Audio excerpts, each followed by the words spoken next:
भागवतम स्कंद तृतीय अध्याय प्रथम विदुर द्वारा प्रश्नों श्लोक संख्या 19 शब्दार्थ अनुवाद भावार्थ इस डिवाइन ग्रेस इसी भक्तिवेदांत स्वामी प्रभुपाद द्वारा घाम पर्यटन मेद्य विविक्त वृत्ति सदा प्लुतोदः शयनो वधूतः अलक्षितः स्वैरवधूत वेशो व्रतानि चेरे हरितोषणानि।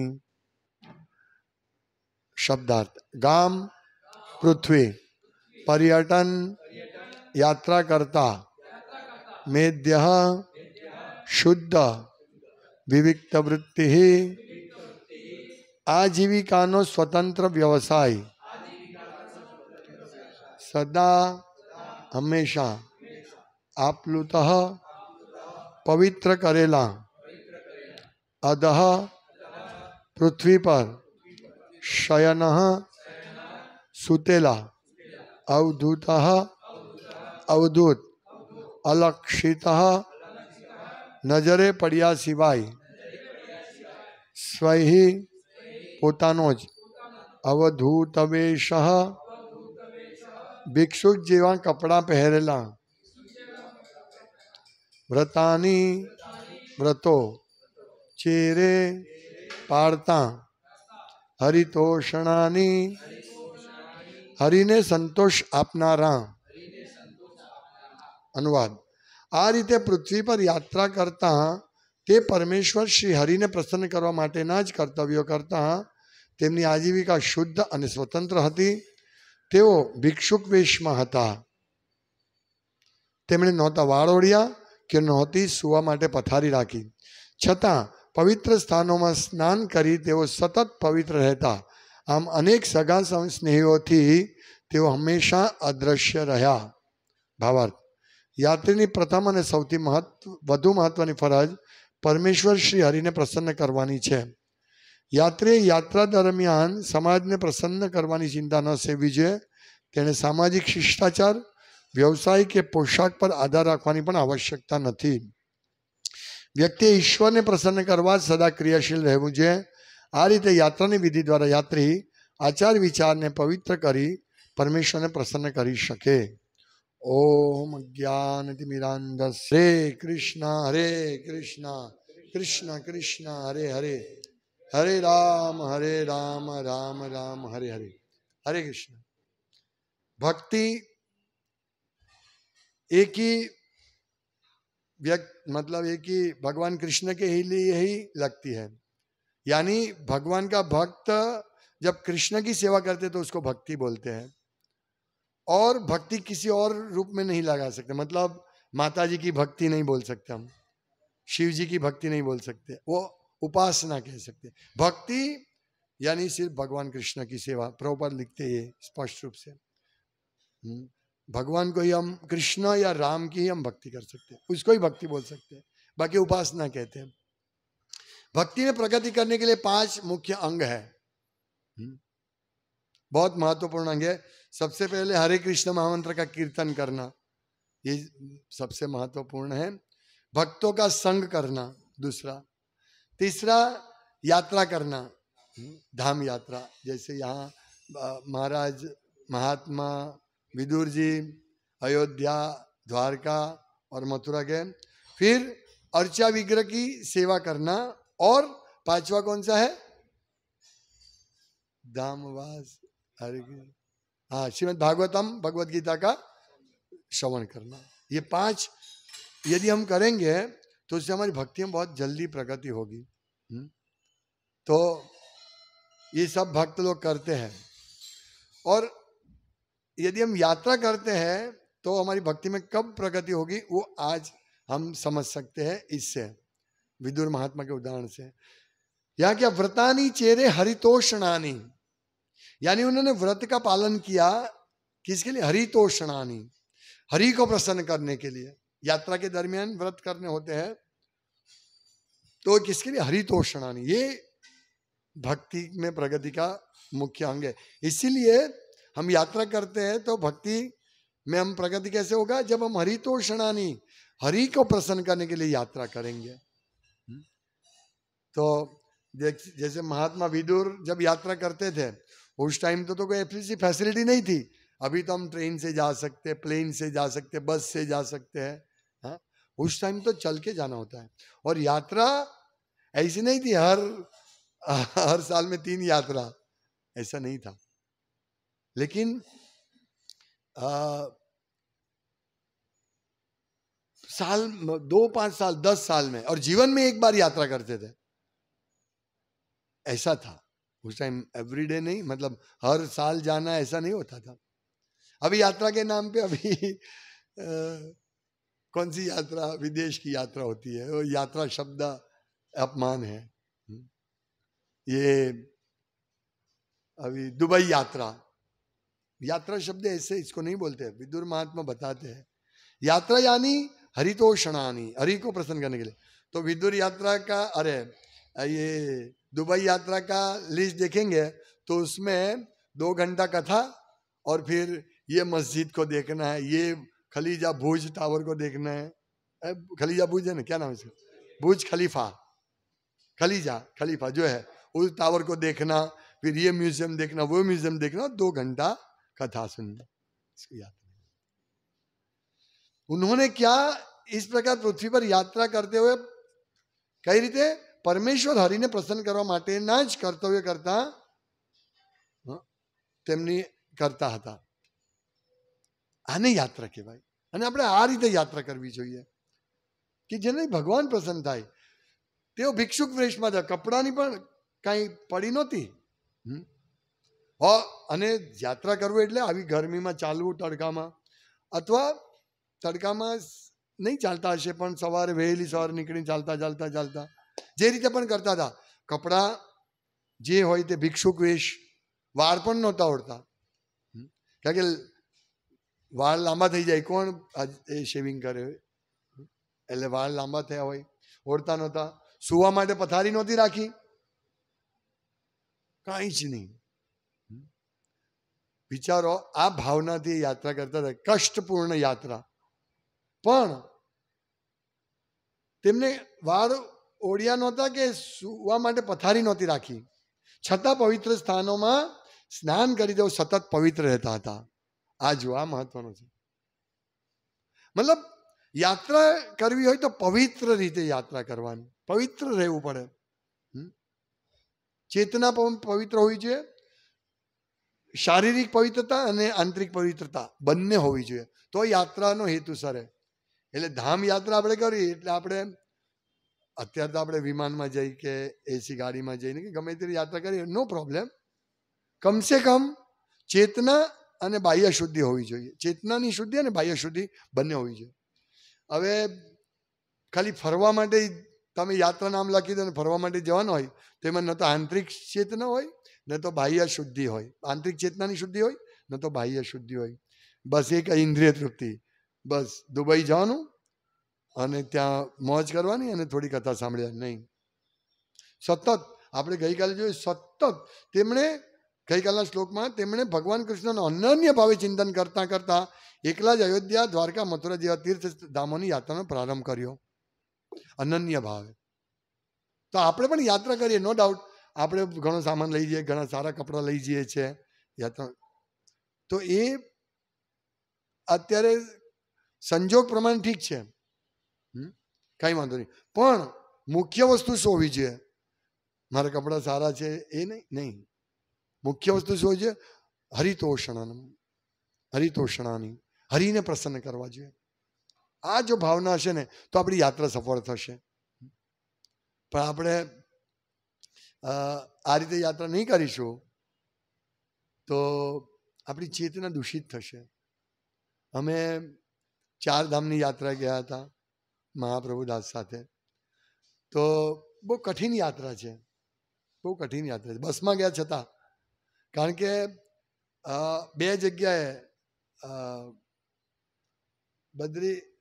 કેદારનાથમાં નીચેથી ઉપર ચડવાનું, ઊંચો સ્ટીફ પર્વત, અને બહુ કઠિન છે, ઘોડા પર બેસીને જવાય અથવા ચાલતા પણ જાય પણ કઠિન છે, એકદમ સ્ટીફ ઉપર આ રીતે ચડવાનું, અને કઠિન છે। પણ ત્યાં ઉપર કેદારનાથ સુધી જવું બી કઠિન છે, મીન્સ કેદારનાથની નીચે જઈને પછી ઉપર જવું, બદ્રીનાથ ઉપર જવું બહુ કઠિન છે, બસમાં જવું. તો એ સમયે આપણી ચેતના દૂષિત થઈ જાય. આપણે વિચારીએ ઓ આટલું બધું કષ્ટ છે, હા, બીજા ભક્તોની વિશે આપણે વિચારીએ, કારણ કે ત્યાં પ્રસાદની સેવા બરાબર નહીં થાય. તમે એક જગ્યાથી બીજા જગ્યા 20 કિલોમીટર કાપતા તમને 8 કલાક લાગે, 20 નહીં 40 કિલોમીટર કાપતા, કારણ કે રસ્તો ખરાબ હોય અને ટર્નિંગ હોય, ધીમે ધીમે ચલાવવી પડે. 40-50 કિલોમીટર કાપવા બહુ કલાક સમય જાય. એટલે આપણે સમયસર પ્રસાદ નહીં બનાવી શકીએ, અથવા પ્રસાદ બનાવ્યો હોય તો આપણે બીજે રોકાઈ જઈએ પડે. માનો કે એક જગ્યાએ પ્રસાદ બનાવ્યો પણ આપણે ત્યાં પહોંચી જ નહીં શકીએ. જેમ અમે બદ્રીનાથ જે કેદારનાથ ગયા હતા તો સવારે 8-9 વાગે 7-8 વાગે ચાલુ કર્યું ચડવાનું, કેટલાક ઘોડા પર ચડ્યા, કેટલાક સવારે કે બપોરે ચાલુ કર્યું, અને સાંજે પહોંચ્યા અને એકદમ ઠંડી. તો અડધા ભક્તોને તો તકલીફ પડી એટલે એ લોકો નીચે ઉતરી ગયા, અડધા ઉપર અડધા નીચે. હા, અગવડ થઈ જાય. નીચેવાળાનો પ્રસાદ કેવી રીતે કરવો, ઉપરવાળાનો કરવો. ઉપરવાળા બધા હતા તે ઠંડીને કારણે બધા નાક તકલીફ. હા, 2-4 જણ અમે સારા હતા તો 1-2 જણ કે તમે આ બધાને ભક્તોને સાચવો, અમે જે આવે એને લઈ આવે, કારણ કે સાંજ પડી, કેટલાક ખચ્ચર દ્વારા ઉપર આવે તો એ તો વહેલા આવી જાય, પણ જે ચાલતા આવે એની બધાને રાહ જોવાની. હા, એ લોકો બધા અજાણ્યા હોય એટલે બધાને હોટલ સુધી પહોંચવાડે. હોટલમાં જે બેઠા આવ્યા હોય ગરમીમાં, અરે એકદમ ઠંડી, -ડિગ્રી નહીં પણ કમસે કમ 4-5 ડિગ્રી ટેમ્પરેચર, તો એ બધા ઠંડી, એ લોકોને સાચવવાના. આ બધું એટલે કઠિન યાત્રા છે. હા, એમાં એક ભક્ત બહુ સરસ મને કહે પ્રભુજી ચાલશે, ભાવશે અને ફાવશે, આ 3 વસ્તુ હોય ને તો યાત્રા થાય. અને વિદુર મહાત્મા એ રીતે જ કરતા હતા. ચાલશે, કઈ વાંધો નહીં, અગવડ છે, ચાલશે, બધું ફાવશે, જેમાં રહેવા મળે એમાં ફાવશે, અને જે પ્રસાદ મળે ભાવશે, તો જ ચાલે યાત્રામાં. પણ આપણે શું છે, ફેસિલિટી આપીએ છીએ ભક્તોને એટલે આ અગવડ નથી પડવા દેતા. પણ માનો કે અગવડ પડે ને તો પણ વાંધો નહીં, સહન કરવાનું. હાથે રહીને તો કોઈ અગવડ નહીં પાડે ને, પણ અગવડ પડે ગમે તે રીતે, અગવડે સગવડે, ગમે તે આપણે યાત્રા આ રીતે કરવાની. હરિતોષણમ વ્રતાની ચેરે, વ્રત કરતા કરતા ખાલી ખાવું પીવું અને ઊંઘવું એના માટે યાત્રા નથી કરવાની. અને અલક્ષિત સ્વૈર્વ અવધૂત વેશો, એ તો આપણે જોયું અવધૂત વેશ હતા, અને અલક્ષિત કોઈની નજરે નહોતા ચડ્યા. આ બધા સારા ખરેખર નિયમો છે કે આપણે યાત્રા કરવાની માત્ર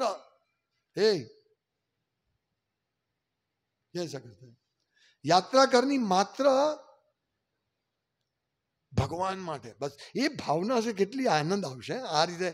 હું આ વાંચું છું કે એમ થાય કે વિદુર મહાત્માની જેમ યાત્રા કરવાની, કાંઈ શોપિંગ કરવાનું ટેન્શન નહીં. આ તો યાત્રામાં એક દિવસ શોપિંગનો રાખવો પડે, હે ને, શોપિંગનો રાખવો પડે, એક આરામનો દિવસ રાખવો પડે. એની કાંઈ વાંધો નહીં, આપણે કળિયુગના બધે જીવો છે એટલે ગમે તે રીતે એન કેન પ્રકારની યાત્રા કરીએ. હે, ના, થેલા ખરીદવાનો બે શોપિંગના ત્યાંથી. એનીવે ગમે તે રીતે આપણે એટલીસ્ટ આ સિદ્ધાંત સમજવો જોઈએ કે યાત્રા આ ભાવે કરવી જોઈએ. સદા પ્લુતો, સદા હંમેશા આપ્લુતો અધઃ શયનો અવધૂત. હંમેશા આપ્લુતો એટલે પવિત્ર કરેલો, મતલબ પોતાના શરીરને પવિત્ર કરતા હતા નદીઓમાં સ્નાન કરીને. આ પણ એક સિદ્ધાંત મહત્વનો છે, પવિત્ર રહેવું, બાહ્ય શુદ્ધિ. જ્યારે અમે નવા ઇસ્કોનમાં હતા ને ત્યારે અમને એમ કહેવામાં આવતા હતા કે મંગળા આરતીમાં જાઓ, નાયા વગર પણ જાઓ, પણ જાઓ. પણ એવું નહીં હોવું જોઈએ. પવિત્ર થઈને ભગવાન સામે ઉપસ્થિત થવું, પવિત્ર થઈને, સ્નાન કર્યા વિના ભગવાન સામે. ભગવાન સાક્ષાત છે એટલે આપણે એમાં થોડું પણ એ નહીં રાખવું છે. હા, કોઈ વાર એવી પરિસ્થિતિ હોય કે એકદમ એ હોય તો મોઢું ધોઈને ને પગ ધોઈને કોગળા કરીને જવું છે, એક જુદી વાત છે. નહીં તો આવી આપણે છૂટ આપીએ ને તો પછી એ છૂટ એ નિયમ બની જાય, નિયમ બની જાય. હા, પ્રભુજીએ કહ્યું છે એટલે જવાય નહીં. તો આ રીતે ધીરે ધીરે આપણે સમજવું જોઈએ. એક ભક્ત કહેતા હતા કે એક વાર માયાપુર યાત્રા ગયા હતા, તો ત્યાં અત્યારે તો બહુ બધા મોમોસ ને ફોમોસ ને બધું મળે, ત્યારે ત્યાં આવું કંઈ મળતું નહોતું. ત્યાં એ વખતે પાણીપુરીની લારી, એક ભક્ત પાણીપુરીની લારી લઈને ઉભેલા હતા સાયકલ રિક્ષા, અને એમાં વેચતા હતા. તે વખતે રોજ હું સાંજે ત્યાં જતો હતો પાણીપુરી ખાવા. પણ એક વાર શું થયું કે સંધ્યા આરતીમાં હું નાચતો હતો, તો મને પાણીપુરી યાદ આવ્યો. સંધ્યા આરતી પતાવીને હું સીધો પાણીપુરી ખાવા જઈશ, અને આખી સંધ્યા આરતીમાં પાણીપુરી યાદ આવ્યા. સમજો, એટલે આવી ચેતના નહીં થવી જોઈએ આપણી કે ત્યાં જઈને અહીંયા ખાઈએ, આ ખાઈએ. મેં ગઈકાલે કહ્યું વૃંદાવન છે એટલે લોહી બજારની લસ્સી, વિશેષ કરીને પેલું કયું મંદિર, બાકે બિહારીના મંદિર પાસે તમે બહાર જાય એટલે લસ્સી જ લસ્સી હોય, અને એકદમ સરસ લસ્સી, અને બધા લસ્સી જ પીતા હોય. એટલે બસ બાકે બિહારી મંદિર પર દર્શન પતે ને લસ્સી પીવા જઈએ. તો આ ચેતના નહીં હોવી જોઈએ, અને ચેતના હોય તો એને શુદ્ધ કરવાની. આ રીતની ભાવના નહીં હોવી જોઈએ. પવિત્રતાથી, હા, સદા આપલું તો મીન્સ હંમેશા પવિત્ર કરેલા, અને શયન, જેવું શયન મળે તેવું, જ્યાં મળે ત્યાં શયન કરતા હતા. આ ચેતનાથી આપણે કદી એક દિવસ એવી યાત્રા કરવી છે આપણે, વિદુર મહાત્માની જેમ, જેમાં પ્રભુજી હોય પ્રભુજી જાય, અથવા માતાજી પણ આવી શકે, વાંધો નહીં. અને કોઈ એડવાન્સ બુકિંગ નહીં, કાંઈ નહીં, જવાનું ભગવાનની જે મળે તે રીતે વ્રત કરીને, તપ કરીને એ યાત્રા કરી જોઈએ એકવાર. એવી યાત્રા સ્પેશિયલ કરવી છે. આ પાઠ કરવો જોઈએ, મને યાદ અપાવજો. ત્યારે આપણે આ રીતે, તો કેવી સરસ ચેતના હોય. આપણે દ્વારકા ગયા હોઈએ, જેમ મહાત્મા વિદુર ગયા, અને ત્યાં જ્યાં જે વ્યવસ્થા મળી તે રીતે ભગવાનના દર્શન કર્યા. પદયાત્રા, હા, સમય ઘણો જાય, પદયાત્રામાં ઘણો સમય જાય, અને જવું જોઈએ એકવાર. પણ હવે તો પદયાત્રામાં પણ રસ્તામાં બિસ્કીટ ને આ ને તે જે ખાવું હોય તે મળે. ચા વિશેષ કરીને, તે સમયે તો ચા હતી જ નહીં. ચા તો હમણાંની શોધ છે, 200 વર્ષ પહેલા, 200 બ્રિટિશરોએ શોધ કરી. ચા તો હતી જ નહીં ત્યારે. પણ હવે ચા સ્પેશિયલ પદયાત્રા કરતા હોય તો ચા મળે, કોફી મળે, ફાફડા મળે, નાસ્તો ખાવાનું મળે. પણ તે સમયે પણ આપણે શું ધર્મશાળા હશે મહાત્મા વિદુર સમયે, કારણ કે ધર્મશાળા બનાવી એ પુણ્ય કર્મ છે. એટલે એ કાર્યની ભલામણ છે, એ ભક્તિ કર્મ નથી પણ પુણ્ય કર્મ છે. તો એ રીતે યાત્રાધામમાં વૃક્ષો વાવવા. અત્યારે આપણને એમ લાગે ગરમી છે, પણ તે સમયે યાત્રાના માર્ગ ઉપર વૃક્ષો વાવતા હતા લોકો. વૃક્ષો વાવવા, પછી એ ક્યાં છે આ રીતે કુવા ખોદાવવા કે જે પાણીની વ્યવસ્થા, પરબ બનાવવી. હિરણ્યકશિપુ આપણે આગળ જો 7મા સ્કંદમાં કહે છે, ઉદાહરણ આપે છે કે જેમ યાત્રાએ જતા વટેમાર્ગો, અથવા કોઈ પ્રવાસે જતા લોકો જેમ પાણીની પરબ ઉપર પાણી પીવા ભેગા થાય છે, અને થોડી વાતો કરીને પછી પાછા છૂટા પડી જાય છે, તેવી રીતે પરબો હોય અને ત્યાં યાત્રા કરતા પાણી પીએ આપણે. તો આ બધું હોવું જોઈએ, ચેતના. આપણે તો 3 દિવસ છે, મને બધું એડજસ્ટ કરવું પડશે, હે ને. 3 દિવસ તો બરોબર ટાઈમ નહીં મળે. સવારથી સાંજનું કંઈ રાખો નહીં, એવી યાત્રા. આમાં લખે છે કે અલક્ષિત મીન્સ બિલકુલ નજરે પડ્યા સિવાય, કોઈની નજરે પડવાનું નથી. અહીંયા પર લખે, હા જો, છતાં પવિત્ર સ્થાનોમાં સ્નાન કરી તેઓ સતત પવિત્રતા. આમ અનેક સગા સ્નેહીઓથી તેઓ હંમેશા અદ્રશ્ય રહ્યા. અત્યારે તો મોબાઈલ દેવની કૃપાથી રોજ સાંજે બસ હું ફર્સ્ટ ક્લાસ, હમણાં જ લસ્સી પીને આવ્યો જ, બહુ સરસ દર્શન કર્યા, લસ્સી પીધી, તરત જ મેસેજ, સગા સંબંધીને મેસેજ અને વિડીયો ઉતારે. આપણું ધ્યાન જ આપણે સ્થળ ઉપર જઈએ એના કરતાં તો વોટ્સએપ ને સેલ્ફીમાં જ લોકો પડેલા હોય. સેલ્ફી, હું અહીંયા વૃંદાવનની આ ગલીમાં છું, અહીંયા છું, સેલ્ફી. આ કોઈ યાત્રાનો ઉદ્દેશ મરી જાય. તમે વિચારો એ સમયની યાત્રા, કાંઈ નહીં, તમે સેલ્ફી લો, ગમે તે કરો, પણ યાત્રા આ રીતે કરો, પવિત્ર રહીને. હરિતોષણાની, હરિને પ્રસન્ન કરવાની યાત્રા કરો. આ યાત્રા આપણી સફળ યાત્રા કહેવાય. ને ખરેખર પહેલા અમે જતા હતા ને, આ તો હવે ભક્તોને આટલા બધા ભક્તોને લઈને જવું એટલે ટેન્શન લાવવા લઈ જા લાવવા ત્યાં સુધી. પણ પહેલાં જતા હતા અને જ્યારે ત્યાં કોઈ ફિકર ચિંતા નહોતી. અહીંયા સુરતમાં શું ચાલે ખરેખર નહોતી. હવે તો આ મોબાઈલ ને આ બધું આવી ગયું. ત્યારે ક્યાં ફોનના ડબ્બા હતા. અમે જ્યારે 15 વર્ષ 17 વર્ષ પહેલાં જતા કોઈ મોબાઈલ નહોતું. અને કેદારનાથ બદ્રીનાથ ગયા ત્યારે મોબાઈલ એન્ડ્રોઈડ તો નહોતો, ત્યારે મોબાઈલ હતો. હે ના, પેજર નહીં, મોબાઈલ પેજર પણ હતું. મોબાઈલ હતો પણ મોબાઈલ લાગે જ નહીં ઉપરથી. હું નીચે મહાપ્રભુદાસ નીચે હતા તો હું નીચે ફોન કરું પણ લાગે જ નહીં. એટલે મહાપ્રભુએ કીધું ઉપર જે ગયા છે તે રાધેશ પ્રભુ જેમ કહી તેમ ને નીચે હું સંભાળી લઈશ. એવી રીતે મેસેજ ધીમે ધીમે મળે. તો કોઈ અહીંયા શું 15 દિવસની યાત્રા હતી લગભગ, પણ કોઈ કનેક્શન જ નહીં સુરત સાથે. કદાચ ફોન લાગતો તો કરતા હતા, એ પણ એસટીડીમાં જઈને એવું. તો કહેવાનું તાત્પર્ય આ રિયલી આપણી યાત્રાનો હેતુ સર થાય. એટલે આપણે યાત્રા જઈએ ને ફોટા ને સેલ્ફી લો ને આ બધું, નો ડાઉટ ગ્રુપ ફોટો લેવા મેમરી માટે બરાબર છે, પણ આપણે એમાં લિપ્ત નથી થવાનું. અલિપ્ત રહીને ઓકે આનાથી કોઈને પ્રેરણા મળશે એ હેતુથી, અથવા હું જો વૃંદાવન છું, અથવા હું યાત્રા કરું છું, એ નહીં. એટલે આ રીતે સતત આપણે ઈશ્વર કૃષ્ણને પ્રસન્ન કરવાનું આપણું લક્ષ્ય હોવું જોઈએ. પ્રભુપાદ લખે છે વ્યક્તિએ ઈશ્વરને પ્રસન્ન કરવા સદા ક્રિયાશીલ રહેવું જોઈએ યાત્રામાં.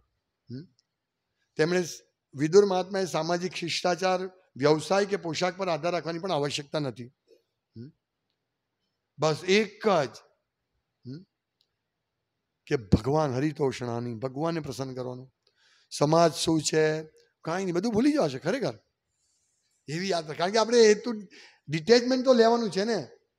તમે વિચારો મહાત્મા વિદુર કેટલી મોટી એમની પોસ્ટ હતી, મંત્રી હતા ધૃતરાષ્ટ્રના, અને મંત્રી પદેથી રિટાયર થઈને ઇમિડિયેટલી બીજા જ દિવસે નીકળી ગયા, તે જ દિવસે નીકળી ગયા. તો વિચારો ક્યાં આખા મંત્રી એટલે બહુ મોટું પદ છે, અને એ બધા વિચારને તોડી નાખવા અપમાનિત થયા હતા.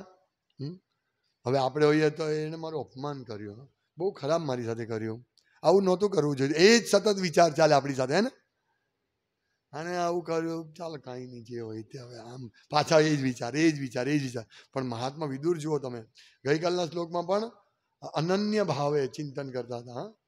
તેમણે કૃષ્ણ ભગવાનનું ચચાર તીર્થા યતનેશુ અનન્ય, તેમણે પુણ્યભૂમિ પર અનન્ય ભાવથી ભગવાન ચિંતન કર્યું. અનન્ય મીન્સ બીજું કાંઈ નહીં, નો પોલિટિક્સ, નો સામાજિક, નો આર્થિક. અહીંયા લખે જ પ્રભુપાદ કે વ્યક્તિએ સામાજિક શિષ્ટાચાર, વ્યવસાય કે પોશાક પર આધાર રાખવાની પણ આવશ્યકતા નથી. યાત્રામાં એવું હોવું જોઈએ. કાંઈ નહીં, આપણે ધીમે ધીમે આ શિક્ષા આ રીતે લઈને આપણે ધીમે ધીમે જે અત્યારે જે ફેસિલિટી મળે છે એનો વાંધો નથી. આપણે એની ભર્સના નિંદા નથી કરતા કે આપણે ટ્રેનમાં જઈએ ને પ્લેનમાં જઈએ છીએ, ઓકે. પણ ત્યાં ગયા પછી આપણે આ રીતે નિયમો પાલન કરતા કરતા ઇન્દ્રિય તૃપ્તિ માટે નહીં, બસ ભગવાનને પ્રસન્ન કરવા માટે.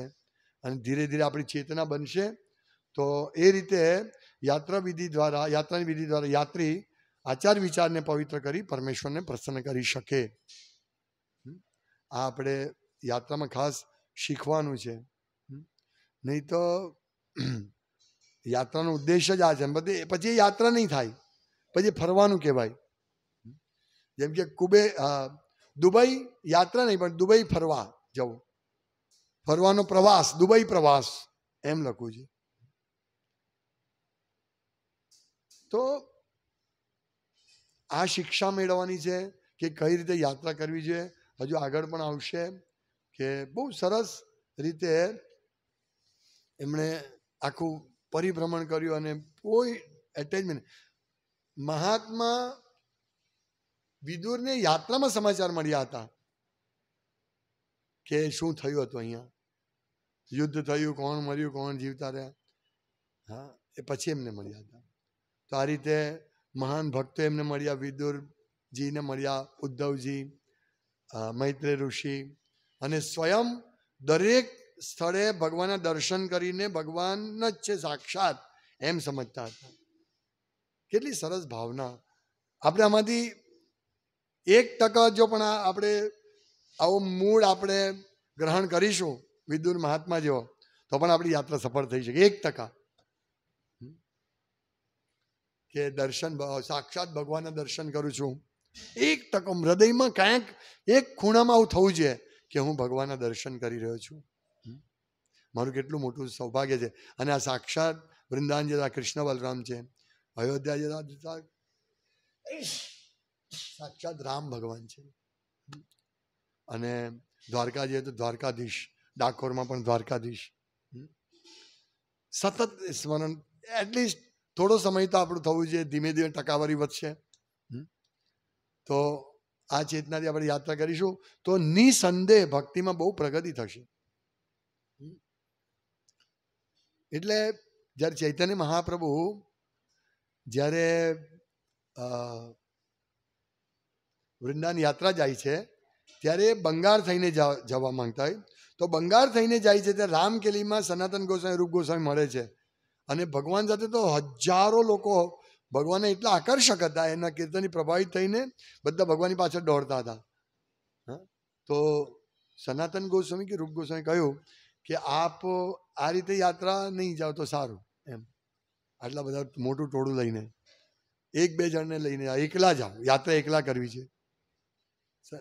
પછી ભગવાન એમ કહે છે ઓકે, કેન્સલ કરી દે, પછી નથી જતા.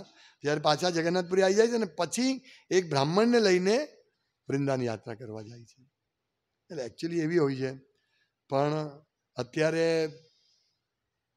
લોકોને ગાઈડન્સ આપવા માટે આપણે બધા લઈને જઈએ, પણ આપણે જોઈએ છીએ કે જ્યારે મેનેજમેન્ટ કરીએ તો યાત્રામાં આપણું ધ્યાન નથી રહેતું. પણ કાંઈ નહીં, એ પણ એક સેવા છે. સમય સંજોગ પ્રમાણે કમસે કમ આટલા બધાની યાત્રા આપણે કરાવીશું તો આપણું પ્યોરિફિકેશન થશે. યાત્રા કોઈ હેતુ કે આ યાત્રામાં મને કાંઈક પૈસા મળશે એ હેતુ વગર આપણે યાત્રા કરાવીશું તો આપણને એટલો જ લાભ મળશે. પણ ગમે તે રીતે પવિત્ર ચેતના અને પવિત્ર શારીરિક સ્થિતિ સાથે સતત ભગવાનનું સ્મરણ કરતા કરતા યાત્રા કરવી છે. આજ આપણે યાત્રા કરવાની છે. યાત્રાનો એકમાત્ર ઉદ્દેશ્ય છે કે હું ભક્તિમાં આગળ પ્રગતિ કરું, પ્રચાર કરું, યાત્રામાં શુદ્ધ ભક્તોનો સંગ થાય, એમની પાસે કથા સાંભળું. અને આ રીતે મારી જાતને શુદ્ધ રાખીને હું ભગવાનને ક્યારે, અત્યારે હું વૃંદાવન આવ્યો છું, પણ ક્યારે હું સનાતન મીન્સ ગોલોક વૃંદાવન જઈશ, ત્યારે હું ભગવાનના ધામમાં ક્યારે જઈશ. એ રીતે આપણે, અને અહીંયાનું ગોકુલ વૃંદાવન પણ, આ ભૌમ વૃંદાવન એ પણ ભગવાનથી અભિન્ન છે.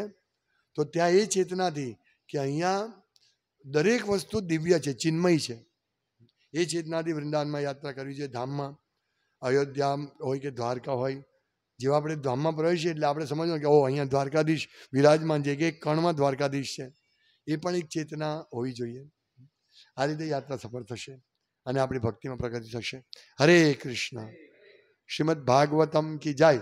શ્રીલા પ્રભુપાદ કી જય. વંશાકલ્પતરુભ્યશ્ચ કૃપા સિંધુભ્યૈવ ચ પતિતાનાં પાવનેભ્યો નમો નમઃ. દંતે નિધાય ત્રિણકમ પદ્યો નિપત્ય કૃત્વા ચ કાકુશલમિતદહં બ્રવીમિ સાધવ સકલ વિહય ધીરજ ચૈતન્ય